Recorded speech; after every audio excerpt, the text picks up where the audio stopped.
In class activity 16C, 1. Can you make your shadow move faster than you can move? Draw a diagram to support your argument.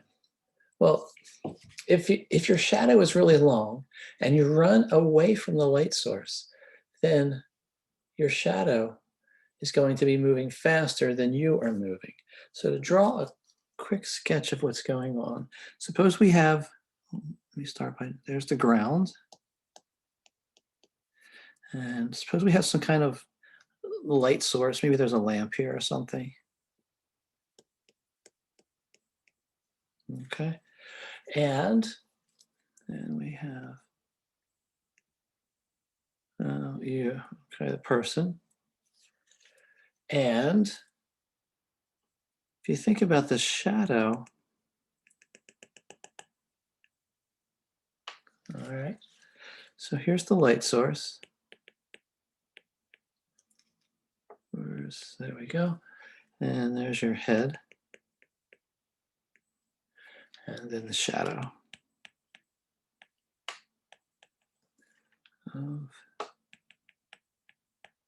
There we go. So that could be one situation where your shadow is moving faster than you are moving. Objectives for the activity. You will understand why non-removable discontinuities of rational functions correspond to vertical asymptotes. Why removable discontinuities of rational functions correspond to holes in the graph. You will be able to find all the discontinuities of a rational function and determine which ones correspond to vertical asymptotes. Interpret the meaning of vertical asymptotes and holes in the context of a model. 2. A large projectile is launched from ground level at time t is equal to 0 seconds. Its height above the ground in feet at time t is given by the function h of t equals 96t minus 32t squared. For input values in the domain t from 0 to 1, find a formula for a rational function a of t that gives the average velocity of the projectile on an interval starting at time t and ending at time 1 second. This function will have the form a of t is equal to h of 1 minus h of t all over 1 minus t. And we want to simplify our answer so that the numerator of a of t is a polynomial in standard form. So we could write this, let's do the a of t, and that's equal to, could write this as 96 minus 32 minus 96t minus 32t squared. And that is all over 1 minus t. Now, if we simplify this, we would write, or we would get 32 t squared minus 96t plus 64. And that's still over 1 minus t. 3. Does the graph of A have any vertical asymptotes? If so, where? Use a graphing calculator or app to check our answer. Let's go to our calculator.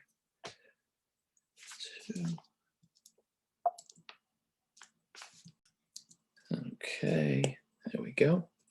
Let's go to the top graph here and under Y1, and let's just graph and see. Well, it doesn't look like it, at least from the part of the graph that we can see. We can expand it a little more and a little bit and see what's going on. It doesn't look like there is, just from a quick inspection, that there's going to be a vertical asymptote here.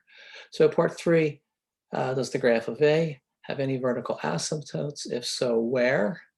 Well, it doesn't look like it. So let's go back to our writing and just say there appear to be no vertical asymptotes. So no.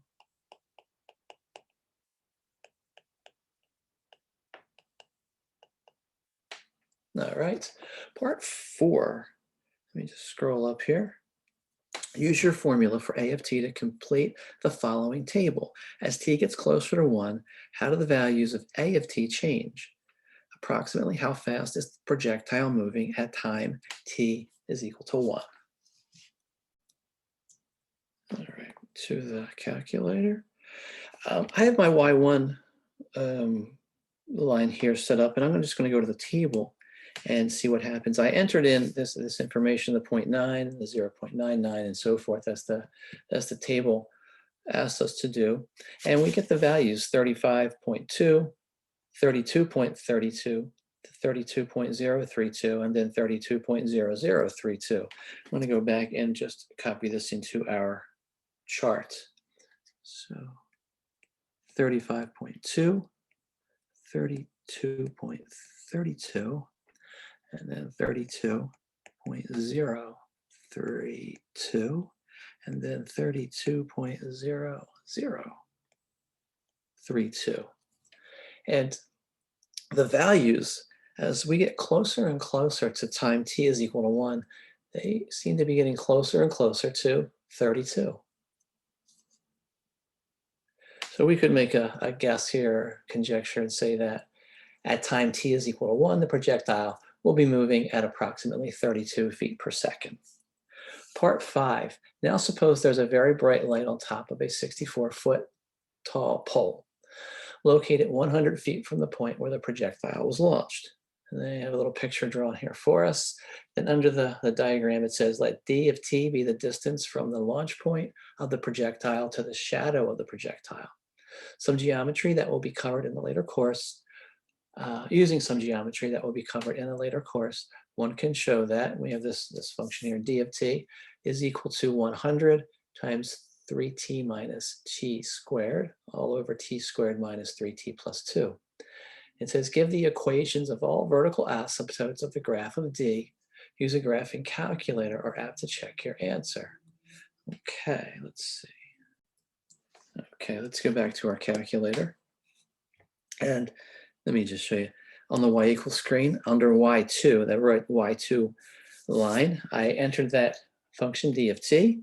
And then if we graph this, it looks like at x equals 1 and x equals 2, there are both asymptotes. There's an asymptote there. Well, t is equal to 1 and t is equal to 2. So let's go back and write that. It says give equations of all vertical asymptotes of the graph of d. So we could say that t is equal to 1 and then t is equal to 2 are the vertical asymptotes.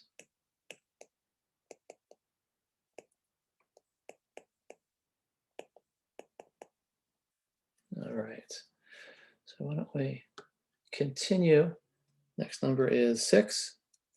Use your formula for d of t to complete the following table. As t approaches 1, does the shadow move faster or slower? How do you know what happens to the shadow at time t is equal to 1? All right, let's go to our calculator. And again, I'm going to use the table feature. So let's turn off y1, and then we'll start with y2 and go to the table. We have the same t values, the 0.9, 0.99, and so forth. And we can see that the output is going to be 1718 and some decimals, and then 1970. We're going to round that to 2. Let's just use whole numbers. And then 199, 700. Okay, so there's the values. Let's go ahead and enter this in on our paper. So it's going to be 1,718, and then 19,702, 199,700, and we're just using whole numbers. 1,999,700. All right, so we filled in the table. As t approaches 1, the shadow appears to be moving faster. Yeah, the shadow moves faster because the values of d of t are getting larger and farther apart as t approaches 1. At time t is equal to 1, the shadow disappears because the height of the projectile matches the height of the pole on which the light sits. Part 7. Write the formulas for a of t and d of t so that the numerators and denominators are in factored form. Fill in the table with the values of t that make the numerators and denominators of these functions 0, as well as the values of t where the graphs of these functions have vertical asymptotes. So we have function a a rho for that. We have a function d rho. Zeros of the numerator. So if we go back and we look at part A, or function A, okay, and we want to find zeros of the numerator. Okay, we have a of t. I'm just going to go ahead and copy that down. I'm just going to go back here and write that down so we can get started. So we have a of t is equal to 32 t squared. Then we have minus 96 t plus 64.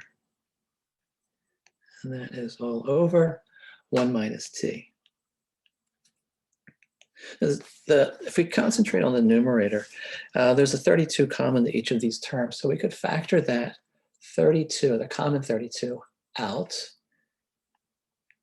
And then if we factor the trinomial that's left, we'll get t minus 2 times t minus 1. And that's still over 1 minus t. So it's in this factored form, it's easily seen that the zeros of the numerator are going to be t is equal to 2 and t is equal to 1. And zeros of the denominator, t is equal to 1. Vertical asymptote, we said that there are none. All right, so if we think about the next function, d of t, we said that was 100. If we factor this, we get 100 times t, 3 minus t, all over t minus 2 times t minus 1.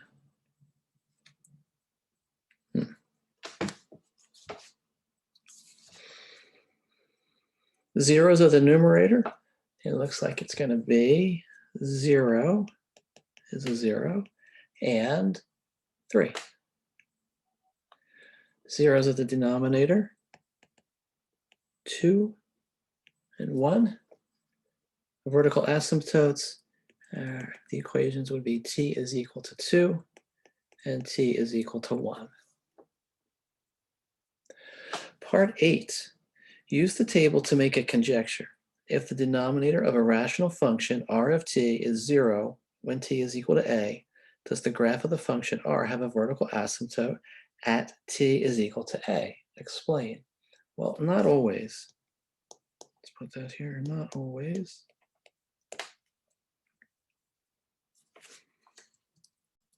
So we could say if t is equal to a is a 0 of the denominator, and t is equal to a is not a 0 of the numerator, then the graph of r will have a vertical asymptote at t is equal to a.